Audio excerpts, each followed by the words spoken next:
What was SALT and Detente? Have you ever wondered how the world managed to avoid a nuclear disaster during the Cold War? The answer lies in two key concepts: strategic arms limitation talks and détente. So, what were these initiatives all about? Strategic arms limitation talks, often referred to as SALT, were negotiations between the United States and the Soviet Union. These talks began in 1969 and aimed to limit the development and deployment of strategic nuclear weapons. The first major agreement, known as SALT-I, was signed in 1972.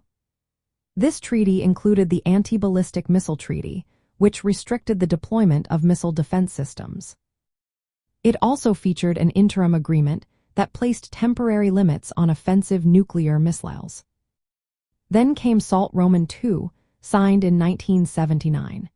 This treaty took things further by imposing stricter limits on the development of new strategic systems. It also set ceilings on the number of nuclear delivery vehicles each side could possess. These agreements were significant steps toward reducing the risk of nuclear conflict. Now, let's talk about détente.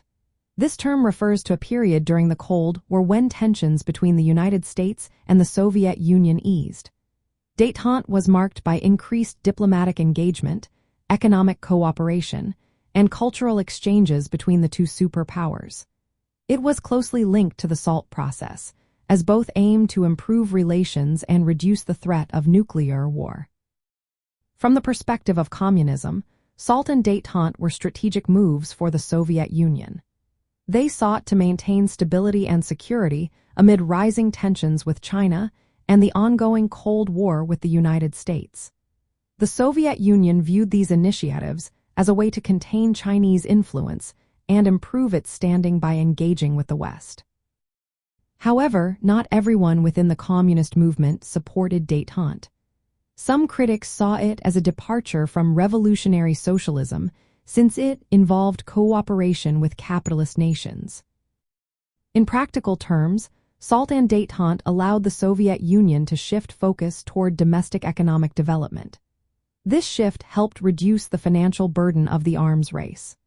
During this time, trade and cultural exchanges between the Soviet Union and Western countries increased, benefiting the Soviet economy and enhancing its global influence. Despite the advantages, the policy of détente faced challenges. Hardliners in both the Soviet and American governments were skeptical of each other's intentions.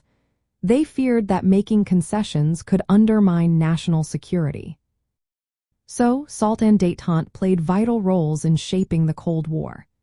They helped manage the rivalry between the United States and the Soviet Union, allowing both sides to navigate a tense period without direct confrontation.